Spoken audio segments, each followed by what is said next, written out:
본문은 예수님을 초청한 바리새인 시몬의 집에서 일어난 사건으로 예수님이 시몬과 함께 식사하려고 상에 앉아 있을 때 그 동네에 있던 한 여인이 조용히 다가와서 예수님의 발 앞에 엎드려 하염없이 눈물을 흘리고 머리카락으로 그 발을 닦으며 입을 맞춘 후에 향유를 부은 사건입니다. 이 이야기에서 우리는 하나님이 어떤 분이신지 깨달을 수 있는데, 첫째는 바로 이 하나님 예수 그리스도는 우리의 요청을 거절하지 않는 좋으신 하나님이시다라는 것입니다. 당시 예수 그리스도와 바리새인과의 관계를 생각해 보면 바리새인들은 예수님께 결코 우호적이지 않았습니다.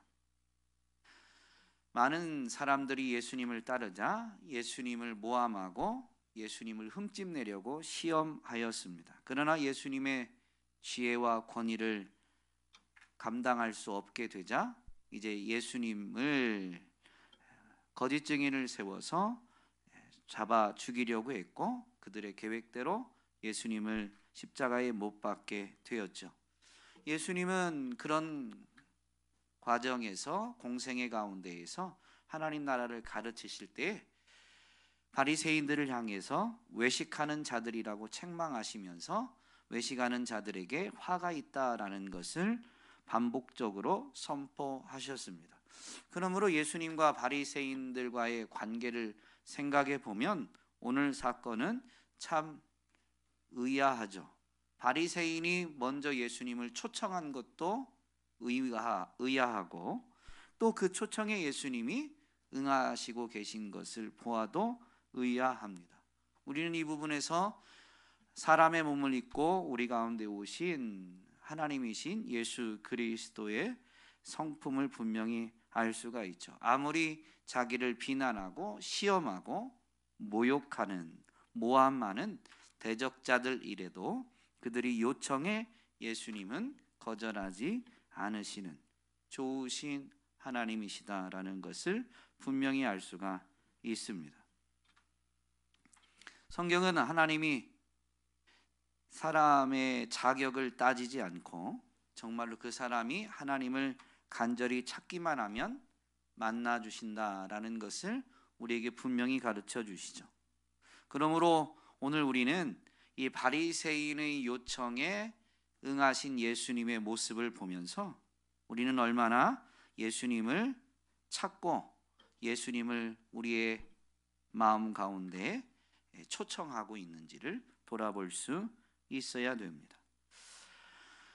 두 번째로 본문에서 하나님은 바로 사람의 몸을 입고 오신 예수 그리스도이신데, 그 예수 그리스도는 참 예언자요 예언자보다 크신 그리스도이시다라는 것입니다.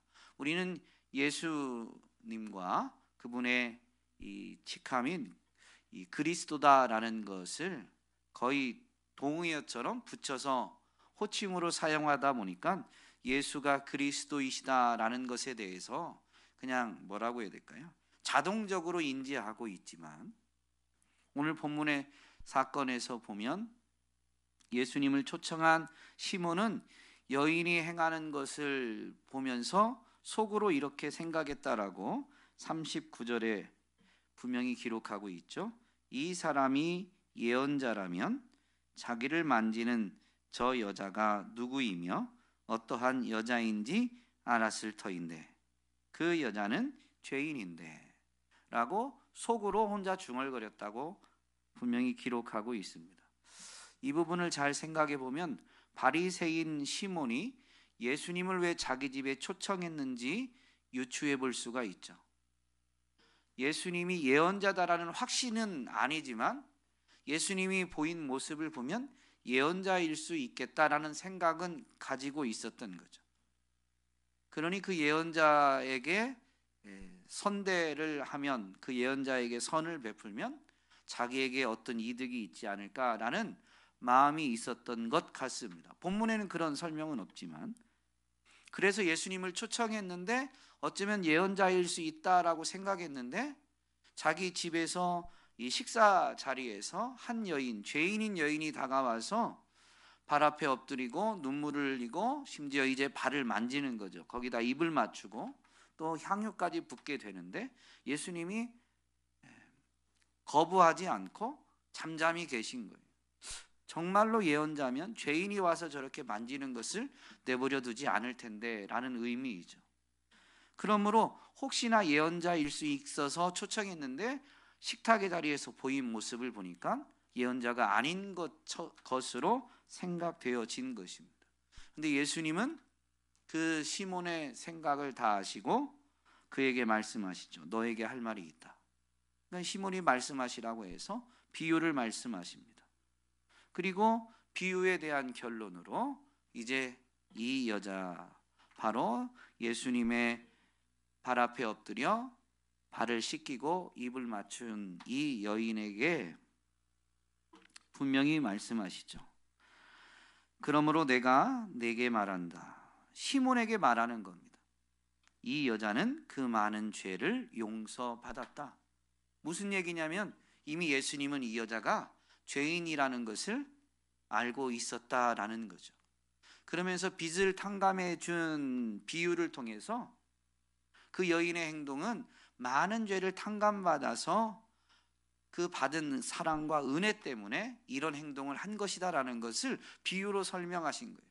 그 행동을 내버려 두신 것은 죄인이다라는 걸 몰라서가 아니라 그 많은 죄가 있지만 이미 용서받은 여인이기 때문에 예수님은 잠잠히 놔두신 거고 이미 모든 걸 알고 계셨다라는 것을 비유 후에 이 선포에서 여자에게도 분명히 말씀하시죠. 내 믿음이 내 죄가 용서받았다라고 먼저 말씀하시고 마지막 절에 내 믿음이 너를 구원하였다. 평안히 가거라 라고 말씀하십니다. 그러므로 예수님은 모든 것을 다 알고 계셨던 거죠. 그러므로 이 바리새인 시몬의 독백과 연결해서 생각하면 예수님은 정말로 예언자였습니다. 예언자 중에 참 예언자였을 뿐만 아니라 예언자보다 크신 분, 모든 언약을 성취하시는 메시아, 바로 그리스도이셨던 거죠. 본문에서 하나님은 또 어떤 분이신가? 지금 설명드렸는데요. 여인의 행동에 대해서 모든 것을 아시고도 잠잠하신 것은 여인이 예수님께 나와서 죄사함의 은혜를 받고 그 은혜에 또 힘입어서 예수님을 찾는, 예수님 앞에 엎드려 예수님을 섬기고 예배하는 것을 받으시기 위해서입니다. 그러므로 본문에서 예수 그리스도는 우리의 죄를 용서하기 원하시고 우리가 나오기를 기다리시는 하나님이시다라는 것을 분명히 알 수가 있습니다. 여인에게 내 죄가 용서받았다. 너의 믿음이 너를 구원하였다. 평안히 가라. 라는 이 선포에서 우리는 분명히 예수님이 무엇을 원하셨는지, 무엇을 위해서 모든 걸 아시고도 잠잠히 인내하시며 기다리셨는지를 분명히 알 수가 있는 것이죠. 오늘 우리는 이 인자하신 예수님 때문에 죄와 허물이 많음에도 불구하고 그분을 다시 찾고 그분 앞에 나와 무릎 꿇고 엎드리며 다시 그분의 은혜를 구할 수가 있게 된 것입니다. 그러므로 오늘 우리는 본문에서 예수 그리스도 하나님이 어떤 분이신지를 분명히 되새기면서 죄를 깨달을 때마다 더욱 그분을 찾고 그분의 은혜를 확인하고 누릴 수 있어야 되겠습니다. 본문이 우리에게 주는 교훈도 있는데요. 첫째는 하나님의 사랑과 은혜를 많이 깨달은 사람이 하나님을 또 그가 보내신 자 예수 그리스도를 더 많이 사랑한다라는 것입니다. 하나님은 분명히 자격이나 조건을 따지지 않으세요. 동일하게 모든 사람이 죄 사함을 받고 자기에게 나오기를 원하고 기다리고 계십니다. 하나님은 동일하신데 누가 그 하나님을 더 사랑하느냐? 하나님의 사랑과 은혜를 많이 깨달은 사람이 더 많이 사랑하게 되어 있습니다. 사실은 하나님 앞에서 모든 사람은 다 죄인입니다. 사람끼리야 네가 더 죄가 크다, 내가 더 죄가 적다 이렇게 따질지 모르지만 모든 인생이 하나님 앞에 서면 누구의 죄가 크다 작다라는 것을 감히 논할 수가 없어요. 모두가 다 죄인이고 심지어 사도 바울이 고백한 것처럼 하나님 앞에서 자기를 돌아보면 내가 죄인 중에 괴수입니다라는 것을 부인할 수가 없는 거죠. 그것은 바울이 대단해서 그런 고백을 한 게 아니라요, 하나님 앞에서 자신의 죄를 돌아보게 될 때에 그렇게 고백하지 않을 수가 없는 겁니다. 내 죄 때문에 하나님이신 그분이 친히 죽음을 당하셨으니까 이런 사람이 어디 있어요? 받은 은혜도 크지만 하나님의 아들을 죽이는 죄가 어디 있어요? 없잖아요. 그러니까 누구의 죄가 크다라고 말할 수 없어요. 그 나의 죄 때문에 예수 그리스도께서 죽으셨으니 내가 바로 죄인 중에 괴수인 거죠. 이걸 깨달으면 깨달을수록 하나님을, 예수님을 더 사랑하게 되어 있습니다. 예수님이 비유를 말씀하신 다음에 여인의 행동을 조목조목 말씀하시죠. 바리새인 시몬은 예수님을 초청하긴 했지만 예수님이 자기 집에 들어설 때 결코 환대하지 않았어요. 당시 바리새인들과 큰 차이가 없었던 거죠. 바리새인들은 율법을 행함으로 의의를 이룬다고 생각했고 그들 스스로는 율법에 흠이 없다라고 여겼기 때문에 자신들이 죄인이라고 생각한 게 아니라 의인이라고 생각하니 예수님이 자기 집에 오셔도 그분을 향한 사랑이 결코 있지 않고 사랑이 없으니 표현되지 않는 거죠. 그런데 이 여인은 예수님 앞에 나아올 때 눈물을 흘리고 머리로 발을 씻기고 발에 입을 맞추고 그리고 자신이 가지고 있는 그 향유를 아끼지 않고 그 발에 부었습니다. 더 많이 사랑했기 때문인데 비유의 설명을 보면 내가 더 많은 죄를 탕감받았다라고 여겼기 때문입니다. 오늘 우리는 주님이 우리의 죄를 사해 주신 것에 대해서 얼마나 깊이 생각하고 있는지. 우리 인생은 자꾸 예전 것은 잊어버리고 우리의 허물은 자꾸 작게 여기려는 습성이 있죠. 은혜 안에 머물면서도 언제부턴가 우리는 그럴 수 있습니다. 본문이 우리에게 주는 교훈이 또 하나 있는데, 둘째는 예수님이 누구신지, 그분이 우리에게 베푸신 은혜가 얼마나 큰지를 깨달으면 용기를 내고 희생을 감수하면서 그분 앞에 나아가고자 합니다. 바리새인은 이 여인을 분명히 죄인이라고 규정했습니다. 그러면 당시 바리새인들, 오늘 본문의 시몬도 마찬가지일 겁니다.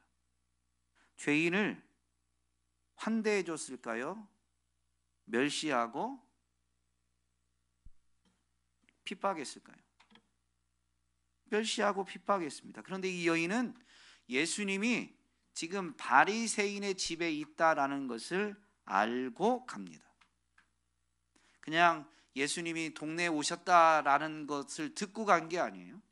자기 동네에 들어오신 예수님이 바리새인의 집에 들어가셔서 그와 함께 상에 앉으셨다라는 이야기를 듣고 37절에 보니까 예수께서 바리새파 사람의 집에서 음식을 잡수고 계신 것을 알고서, 음식을 잡수기식이 쌓아졌으니까 금방 자리를 뜨지 않을 건 분명하죠.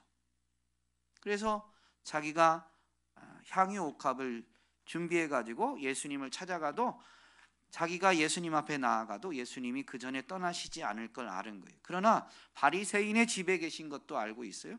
가봤자 바리새인이 문전박대할 게 뻔합니다. 멸시하고 핍박할 것을 분명히 알고 있는데 예수님께 받은 은혜, 죄사함이 너무 큰 은혜다 보니까 멸시와 박해를 받을 걸 알고도 가는 거예요. 문전박대 당할 수 있는데 가는 겁니다. 그리고 예수님 발 아래 가서 무릎 꿇고 하염없이 눈물을 흘려서 그 눈물로 예수님의 발을 씻기는데 손으로 씻긴 게 아니라 자기 머리털로 그 발을 씻기고 그 다음에 그 발에다 향유를 부었습니다. 오늘 우리는 예수님을 안다고 하고 예수님이 우리에게 주신 은혜를 안다라고 말합니다. 근데 정말로 알고 있느냐? 그 알미 진정한 믿음이냐라는 것이죠. 믿음이 있으면 행함으로 입증되게 되어 있습니다. 예수님은 이 여자가 예수님 앞에 와서 눈물을 흘리고 발을 씻겨주고 입을 맞추고 향유를 부었기 때문에 죄사함 받았다고 말씀하시지 않았어요. 이 여인이 더 많은 죄를 사함 받았기 때문에 더 많이 사랑한다라고 말씀하신 겁니다. 더 많이 사랑하니까 멸시와 천대 받을 걸 알고도 예수님 앞에 나온 것이고, 멸시와 천대를 뚫고 와서 한 게 뭐냐면 또 다른 이야기이지만 예수님의 장례를 준비하는 마리아가 향유옥합을 또 깨트려서 붓는 사건이 있죠. 그때 예수님의 제자 중에 가룟 유다 돈꾀를 맡았던 자는 왜 이것을 300데나리온에 팔아서 가난한 자들에게 나눠주지 않고 낭비하느냐 허비하느냐라고 여인의 행동을 꾸짖어 썼습니다.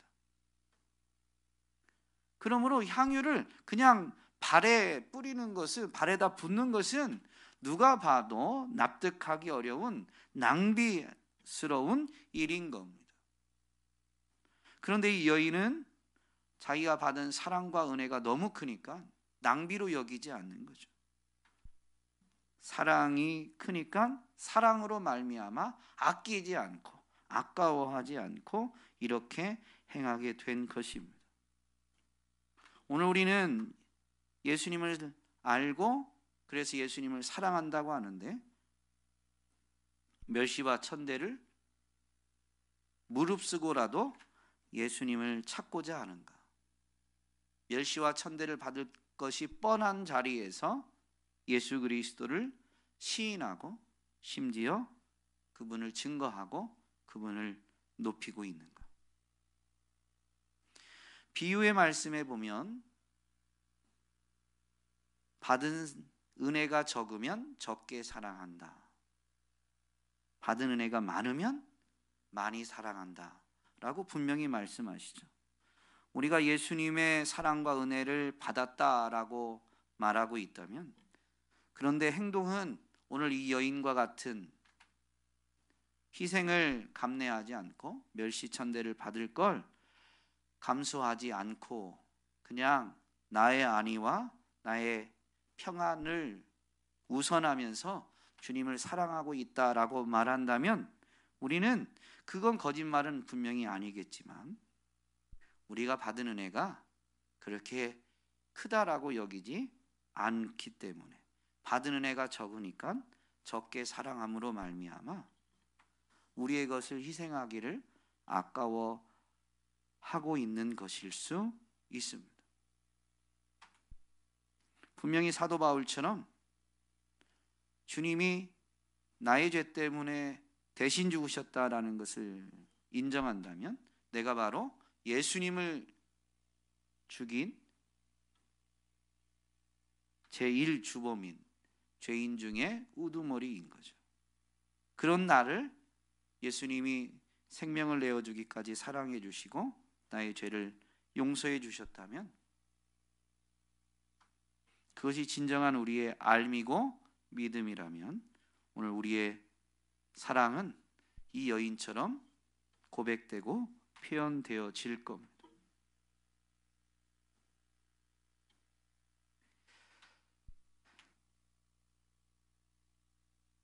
오늘 우리는 우리의 삶 가운데 분명히 예수님이 함께 하시고 우리에게 찾아오십니다.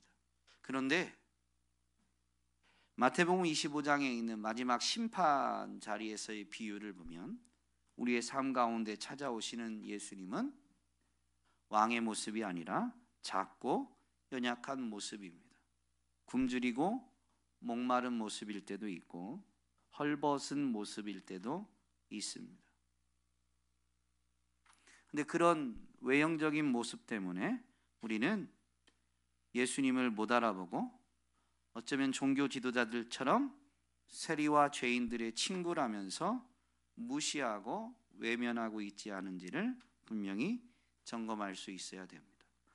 오늘 우리는 본문의 말씀을 통해서 다시 한번 하나님이 사람의 몸을 입고 우리 가운데 오신 바로 예수 그리스도께서 누구신지, 그분이 원하시는 것이 무엇인지, 그분이 우리에게 베푸신 사랑과 은혜가 얼마나 크고 놀라운 것인지를 되새김으로 인해서 그의 사랑과 은혜에 매여서 그분을 더욱 사랑하고, 그래서 그분을 간절히 찾고 그분 앞에 나아가서 그분을 만나고 그분을 예배하고자 우리의 것을 아끼지 않고 내어드리기를 결단할 수 있어야 되겠습니다.